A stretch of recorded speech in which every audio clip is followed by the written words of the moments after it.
Hello everyone, welcome to Parakram classes. This is our second lecture. Yesterday we've already done the orientation program in which we've discussed that what will be the scheme of our course in the coming few months, what will be, how will the lectures be taken and the test series and all the components of the course. Today we'll begin with our first topic, that is liberalism. So I'll do the concept part first. Once we are done with the ideologies. So once we'll do the ideologies, then we'll move to the concept part, that is liberty, justice, rights, and citizenship, all those topics. So today we'll start with liberalism. Being political science student, I expect from you all that liberalism is a word that you might not be hearing for the first time in your life. You might have already heard or read or talked about this word quite often. So liberalism, this word, where does it come from? What does it mean? So liberalism word comes from liberal. Liberal is a Latin word which means freedom. So basically liberalism means freedom. And freedom is a word which current generation keeps on talking about. आज का youth बार बार यही कहता रहता है कि हमको freedom चाहिए, हमको फ्रीडम चाहिए, हमको फ्रीडम चाहिए, हमको घर वालों से फ्रीडम चाहिए, हमको स्कूल से, कॉलेज से, पढ़ाई से, जिम्मेदारियों से, इन सब से हमको क्या चाहिए? फ्रीडम. तो लिबरलिज्म का जो वर्ड है, जिसका जन्म लिबरल वर्ड से हुआ, जो एक लैटिन वर्ड है, और लिबरल का वर्ड फ्रीडम होता है, तो ये किस फ्रीडम की बात कर रहा है और किसको फ्रीडम चाहिए? तो बेसिकली लिबरलिज्म में जिस फ्रीडम की बात हो रही है वो हो रही है ह्यूमन फ्रीडम. एक मानव के आज़ादी की, मानव के स्वतंत्रता की यहाँ पर बात हो रही है. अब ह्यूमन को फ्रीडम क्यों चाहिए? क्या ह्यूमन के पास फ्रीडम नहीं है? अगर वर्तमान समय में हम देखते हैं, क्या ह्यूमन के पास फ्रीडम नहीं है, लिबर्टी नहीं है? फ्रीडम का मतलब क्या है? कि जो व्यक्ति जो करना चाहता है वो करने की आज़ादी, सोचने की आज़ादी, कहीं पर जाने की आज़ादी, कुछ जॉब करने की आज़ादी, घूमने की आज़ादी, these all will come under the umbrella of freedom. तो यहाँ पर किस फ्रीडम की बात हो रही है, किस लिबर्टी की बात हो रही है? तो थोड़ा सा मैं आपको इस कहानी के अंदर थोड़ा सा पीछे लेके जाना चाहूँगा. पीछे कहाँ पर? Let's move back to 13th century, 14th century. हम 13th सेंचुरी, 14th सेंचुरी की यूरोप में चलते हैं. वहां पर यूरोप में क्या हो रहा है? उस समय दुनिया में चल रही है मिडिल वर्ल्ड, मिडिल एज, जो आप जो है मिडिवल हिस्ट्री के अंदर पढ़ते हैं. तो मिडिवल टाइम चल रहा है. Let's move to medieval times. Medieval times के यूरोप के अंदर क्या कंडीशन थी, क्या वहां पर सिचुएशन थी कि वहां पर रिलीजन की डोमिनेंस बहुत ज्यादा थी. किसकी डोमिनेंस? रिलीजन की dominance. And when I say religion, what do I mean by religion? I mean church. Church की डोमिनेंस बहुत ज्यादा थी. और चर्च को चला कौन रहा है? चर्च को चला रहा है पोप. पूरे क्रिश्चियन रिलीजन के चर्च को कौन चला रहा है? पोप. चर्च एक धार्मिक इंस्टीट्यूशन है. It is religious institution. It holds religious power. It commands it's followers, and followers follow all the orders, or I can say that they obey all the orders given by the Pope. So 13th century, 14th century की Europe में क्या हो रहा है? Religion की dominance इतनी ज्यादा बढ़ गई है, चर्च इतना पावरफुल हो गया है कि चर्च किसी को भी कह सकता है कि आपको ये करना है, आपको ये करना है. यानी इंडिविजुअल फ्रीडम कम होना शुरू हो गई. इंडिविजुअल फ्रीडम जो है एक तरीके से खत्म होना शुरू हो गई है. तो उस समय पर क्या होता है? यूरोप के अंदर एक तरीके से एक डेवलपमेंट होता है जिसको कहा जाता है रेनेसां. क्या कहा जाता है? रेनेसां. रेनेसां का मतलब क्या होता है? Revival of reason. Revival of reason. अब रिवाइवल ऑफ रीजन का मतलब क्या है? क्योंकि मिडिवल टाइम के अंदर, मिडिवल एज के अंदर लोगों ने चर्च की और पोप की सारी बातों को मानना शुरू कर दिया. तो एक तरीके से ये माना जाने लगा कि लोगों का जो रीजन है, जो उनकी बुद्धि है, वो सही तरीके से काम नहीं कर रही है. बुद्धि काम क्यों नहीं कर रही है? क्योंकि वो चर्च के एक तरीके से बनाए हुए बाउंडर में इतना फंस चुके हैं कि वो खुद से सोच नहीं पा रहे हैं, उनकी बुद्धि ढंग से काम नहीं कर पा रही है। तो खुद से सोचने के लिए क्या करना होगा? खुद से सोचने के लिए मनुष्य के दिमाग में जो ताकत है, जो उनकी बुद्धि जहां तक जा सकती है, उन चीजों को समझना होगा, उनको पहचानना होगा। तो उस समय के जो बड़े बड़े स्कॉलर्स हैं, जो उस समय के सोशल रिफॉर्मर्स थे, उन्होंने लिखना चालू किया, उन्होंने किताबें पब्लिश करना शुरू की। उन किताबों से लोगों ने पढ़ना शुरू किया कि हाँ, चर्च उनका एक्सप्लॉयटेशन कैसे कर रहा है। तो एक तरीके से लोगों की बुद्धि वापस आना शुरू हो गई, और उस पूरे मूवमेंट को, उस पूरे एरा को क्या कहा गया? उस पूरे समय को रेनेसां कहा गया, जिसमें रिवाइवल ऑफ रीजन। अब रेनेसां के बाद क्या हुआ? रेनेसां के बाद यूरोप के अंदर आया रिफॉर्मेशन मूवमेंट।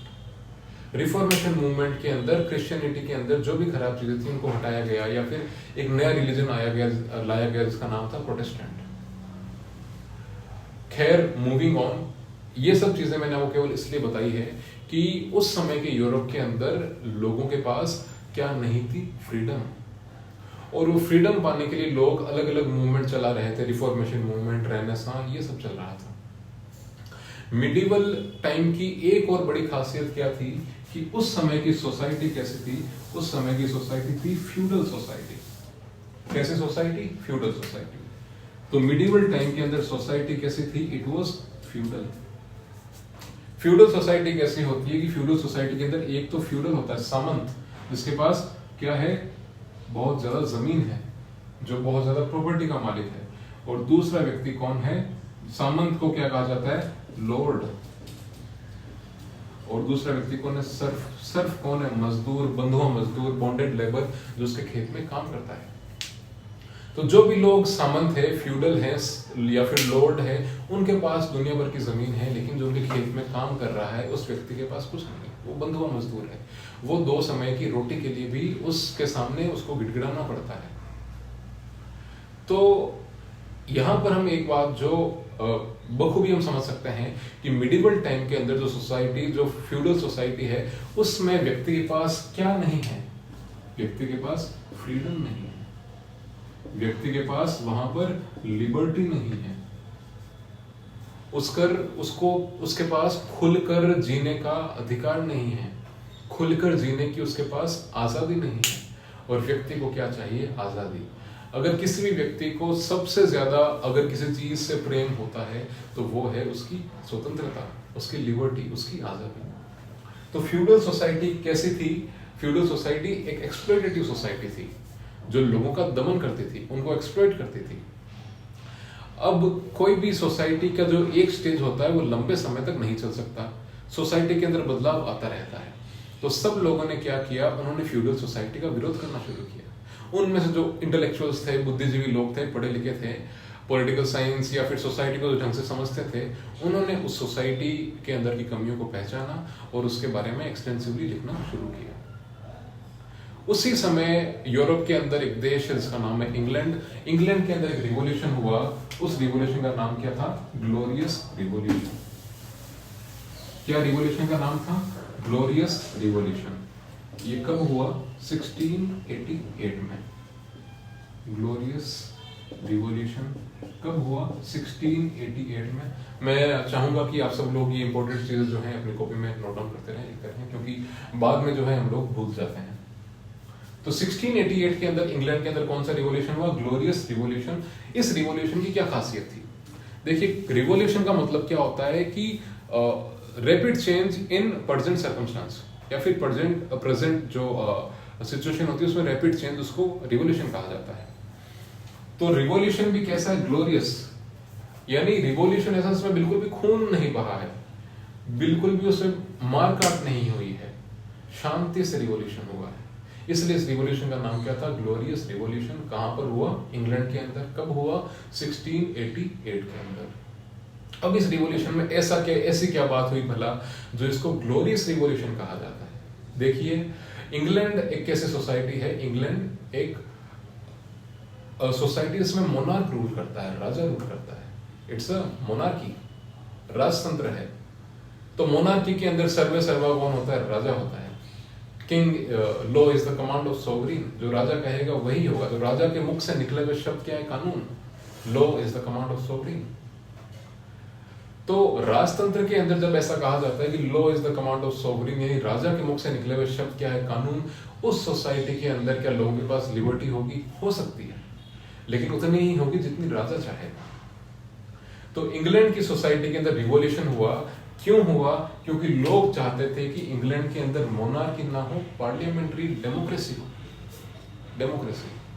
तो इंग्लैंड के अंदर 1688 का जो रिवॉल्यूशन हुआ उसमें बड़ा शिफ्ट क्या हुआ कि इंग्लैंड एक मोनार्की से क्या बन गया, पार्लियामेंट्री डेमोक्रेसी। यानी इंग्लैंड के अंदर बेसिकली क्या आ गई, डेमोक्रेसी और पार्लियामेंट। पार्लियामेंट में जो लोग होते हैं वो कौन चुनता है? People, elected by the people.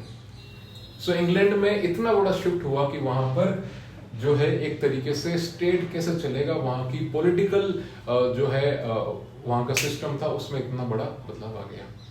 इसके पीछे एक व्यक्ति था, उस व्यक्ति का नाम क्या है? John Locke. उस व्यक्ति का नाम क्या है? जॉन लॉक, जो इस रिवॉल्यूशन के पीछे इंटेलेक्चुअल माइंड था। अब जॉन लॉक कौन व्यक्ति है?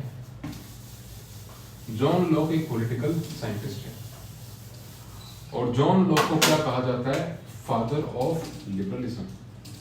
क्या कहा जाता है? Father of liberalism. अब जॉन लॉक को फादर ऑफ लिबरलिज्म क्यों कहा जाता है? उसके पीछे का क्या कारण है? जॉन लॉक को फादर ऑफ लिबरलिज्म इसलिए कहा जाता है क्योंकि जॉन लॉक ने एक थ्योरी दी जिसका नाम क्या है? Natural rights theory. क्या नाम है? Natural rights theory. Natural rights, कैसे राइट है? नेचुरल, यानी ऐसे राइट्स जो हमको किसने दिए हैं? नेचर ने दिए हैं, प्रकृति ने दिए हैं। उन राइट्स को क्या कहा जाता है? Natural rights. ये किसने दिया? जॉन लॉक ने। जॉन लॉक ने ये कहा कि कुछ ऐसे राइट्स हैं जो हमको प्रकृति देती है, यानी अगर हमको मदर नेचर ने दिए हैं, प्रकृति ने दिए हैं, यानी उन अधिकारों को कोई भी छीन नहीं सकता। ऐसे अधिकार क्या होते हैं? Natural rights. तो वो नेचुरल राइट्स कौन से हैं? जॉन लॉक के अनुसार वो नेचुरल राइट्स हैं life, liberty and property. Life यानी जीने का अधिकार। जन्म किसने दिया है? नेचर ने, प्रकृति ने। तो जीने का अधिकार किसी भी व्यक्ति से कोई भी छीन नहीं सकता।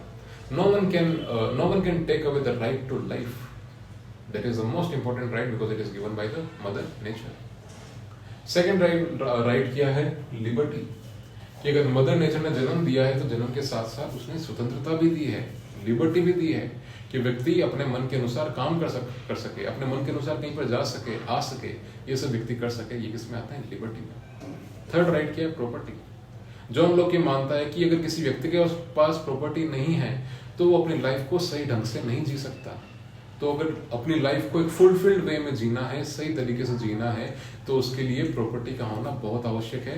That's why property is also a natural right. I hope you will understand कि जॉन लॉक के अनुसार जो तीन नेचुरल राइट्स हैं, that is life, liberty and property, वो क्यों उसके अकॉर्डिंग नेचुरल राइट्स हैं? क्योंकि कोई भी व्यक्ति अगर अपने लाइफ को फुलफिल्ड वे में जीना चाहता है तो इन तीनों अधिकारों का होना बहुत आवश्यक है। These three rights are most important. That's why they are called as natural rights. I hope you understand that. All right. तो इससे जॉन लॉक को क्या कहा गया? Father of liberalism. अब लिबरलिज्म किस चीज में बिलीव करता है? लिबरलिज्म ये मानता है कि एक व्यक्ति की लाइफ में सबसे इंपॉर्टेंट चीज क्या है? लिबर्टी, आजादी। तो लिबर्टी क्योंकि वो सबसे इंपॉर्टेंट है तो कोई भी उससे लिबर्टी छीन नहीं सकता। लिबरलिज्म ये क्या है? आइडियोलॉजी है। जहां पर भी इज्म आ जाता है पीछे, वो एक आइडियोलॉजी बन जाती है, विचारधारा बन जाती है। अब आइडियोलॉजी क्या होती है? आइडियोलॉजी यानी आप किसी भी एक आइडिया के ऊपर, अपने आइडिया के बेस पर अपनी लाइफ को जीना पसंद करते हैं। तो लिबरलिज्म में आइडिया क्या है? Liberty. Liberty is idea. If you are a person who believes कि लाइफ में सबसे इंपॉर्टेंट क्या है? लिबर्टी, बाकी सब चीजें सेकेंडरी है। The primary thing is liberty, यानी आप वो इंसान है जो लिबरलिज्म में विश्वास रखते हैं।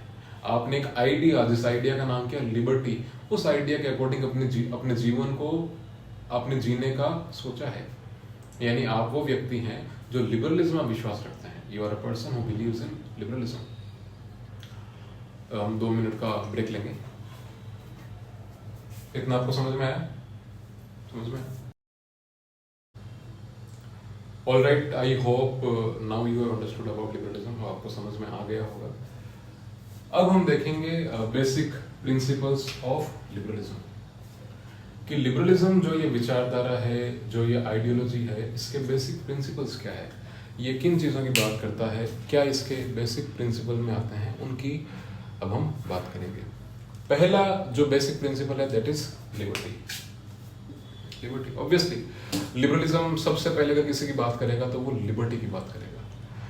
यानी उनका ये मानना है कि एक व्यक्ति जो है अपनी लाइफ के लिए स्वतंत्र है, वो फ्री है, वो जैसे चाहे अपने लाइफ को जी सकता है, कोई भी उसको रोकेगा नहीं।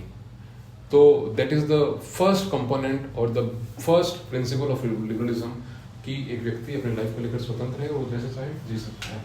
सेकंड है इंडिविजुअलिज्म, व्यक्तिवाद। इंडिविजुअलिज्म में ये होता है कि जो है स्टेट का कोई भी डिवाइन ओरिजिन नहीं है, वो उसको एक व्यक्ति का ध्यान रखना है, इसके लिए स्टेट का जन्म हुआ है।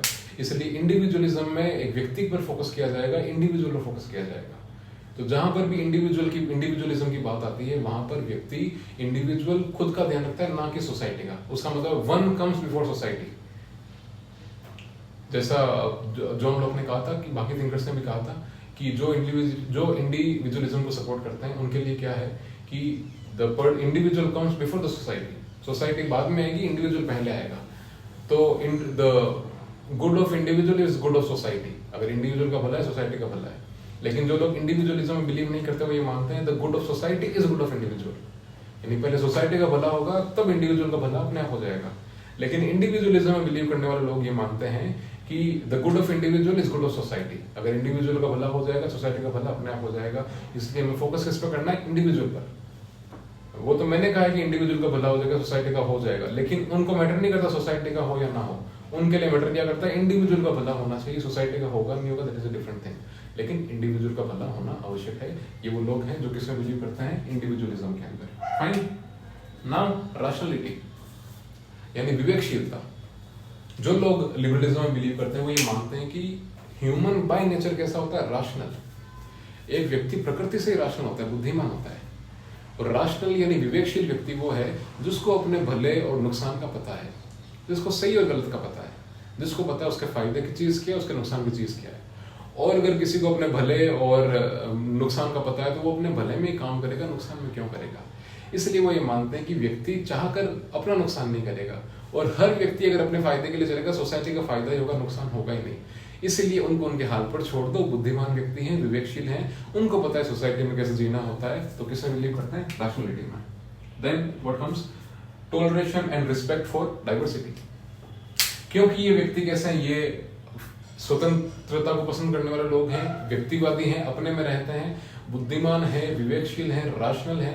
तो ऐसे व्यक्ति डाइवर्सिटी को भी सपोर्ट करते हैं, विविधता को सपोर्ट करते हैं। डाइवर्सिटी कैसे हो सकती है? लैंग्वेज की डाइवर्सिटी हो सकती है। जैसे इंडिया के अंदर we speak many languages. Obviously India इतनी डाइवर्स कंट्री है। 22 तो जो है ऑफिशियल रिकॉग्नाइज्ड लैंग्वेजेस हैं जो हमारी 8 शेड्यूल के अंदर आती हैं। उसके अलावा बहुत सारी बोलियां हैं, बहुत सारी अलग अलग क्षेत्रों के अंदर वहाँ की लोकल बोलियां हैं, ये सब हैं। तो डाइवर्सिटी है लैंग्वेज की। उसके अलावा रिलीजन, इंडिया में there are all the religions that are under the universe, under the sky.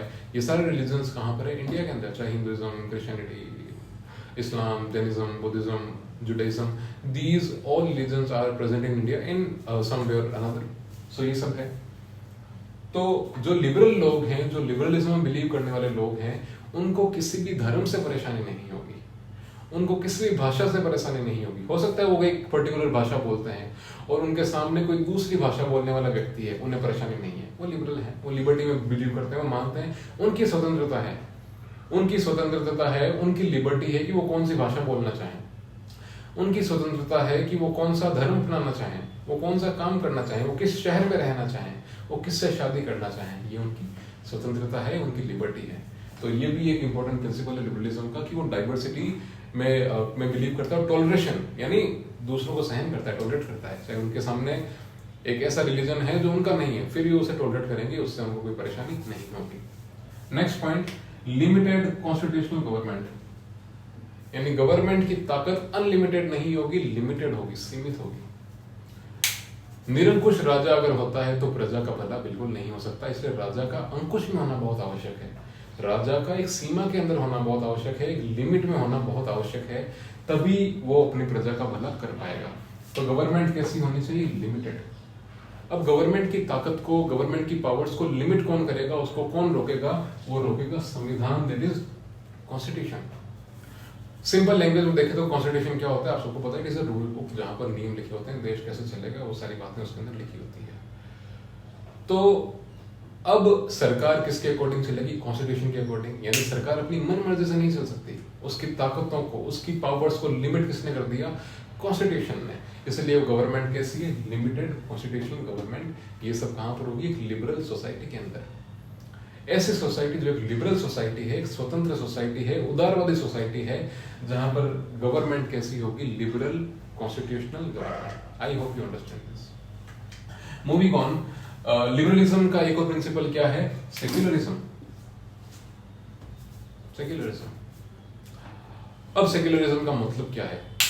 C, waste का सेक्युलरिज्म और इंडिया का सेक्युलरिज्म डिफरेंट है, लेकिन लिबरलिज्म एक ऐसी विचारधारा है जो कहां से आई हुई है? वेस्ट से आई हुई है, पश्चिम से आई हुई है, यूरोपियन कंट्रीज से, यूएस वगैरह वहां से आई हुई है, मोस्टली यूरोपियन कंट्रीज से। तो यूरोपियन कंट्रीज या फिर वेस्टर्न सोसाइटी के अंदर सेक्युलरिज्म का मतलब क्या होता है? Separation between church and state. मैं यहाँ पर वेस्टर्न सेक्युलरिज्म को एक्सप्लेन कर रहा हूँ, क्योंकि लिबरलिज्म के अंदर कौन से सेक्युलरिज्म की बात हुई है? वेस्टर्न सेक्युलरिज्म की, जो वेस्टर्न सोसाइटी के अंदर है। वेस्टर्न सेक्युलरिज्म क्या है? जो किसमें बिलीव करता है? Separation between church and state. Why separation? वापस आ जाइए, कहानी मैंने शुरू कहां से करी थी?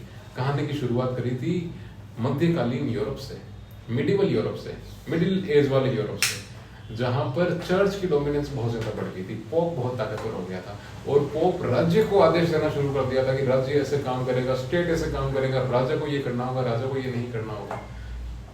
ये काम तो पोप का नहीं है। स्टेट को एडमिनिस्टर करना is not the job of pope, it is a job of the person who is ruling the state.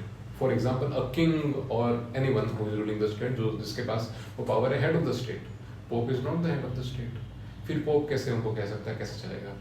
इसीलिए वो एक कंसेप्ट लेके आए सेक्युलरिज्म, जिसमें ये कहा गया कि रिलीजन का डोमिनेंस, रिलीजन का जो है एरिया अलग रहेगा, स्टेट का एरिया अलग रहेगा। रिलीजन और स्टेट आपस में इंटरफेयर नहीं करेंगे। रिलीजियस डोमेन में क्या होता है, ये डिसाइड कौन करेगा? जो रिलीजियस लीडर्स होंगे वो डिसाइड करेंगे। और पॉलिटिकल डोमेन में या फिर सोसाइटी के अंदर क्या करना है वो डिसाइड कौन करेगा? जो सोसाइटी को चलाने की जिसके पास जिम्मेदारी है वो डिसाइड करेगा, ना कि दूसरा व्यक्ति। तो लिबरल सोसाइटी के अंदर क्या होता है? सेक्युलरिज्म। और उस सेक्युलरिज्म का मतलब क्या है? Separation between church and state. I hope you understood this. Now the next principle of liberal society is capitalist market economy. Liberal society के अंदर इकोनॉमी कैसी होती है? Capitalistic, which means run for profit, जो प्रॉफिट के पीछे भागती है। उनके लिए वेलफेयर, उनके लिए प्रायोरिटी नहीं है। उनके लिए प्रायोरिटी क्या है? प्रॉफिट होना चाहिए। प्रॉफिट के लिए भले ही मजदूर को आप तनख्वाह कम दे दो, लेकिन प्रॉफिट इंक्रीज होना चाहिए। सो ये सोसाइटी वो है जो ये बिलीव करती है हर व्यक्ति को every individual has right over the fruits of their hard work. अगर किसी व्यक्ति के मेहनत से कमाए हुए उसने कोई भी फल है तो उसके ऊपर उसका पूरा अधिकार है। उसके मेहनत से कमाए हुए कोई भी धन हुआ या कुछ भी हो, उस पर उसका पूरा अधिकार है। स्टेट उसको नहीं कह सकता कि उससे उन पैसों को क्या करना है या फिर बिजनेस कैसे चलाना है। वो सारा व्यक्ति खुद होगा, वो निर्णय लेगा, उसके अकॉर्डिंग काम करेगा। यानी नेक्स्ट लास्ट प्रिंसिपल क्या है? Capitalistic market economy. This is the principal of liberalism. I hope you understood what is liberalism, how it started, why liberalism is important, what is the meaning of liberalism, और उसके सारे principles. मैं उम्मीद करता हूँ आपको सारे समझ में आ गए होंगे। इसके आगे का जो है हम नेक्स्ट लेक्चर में करेंगे। Thank you so much.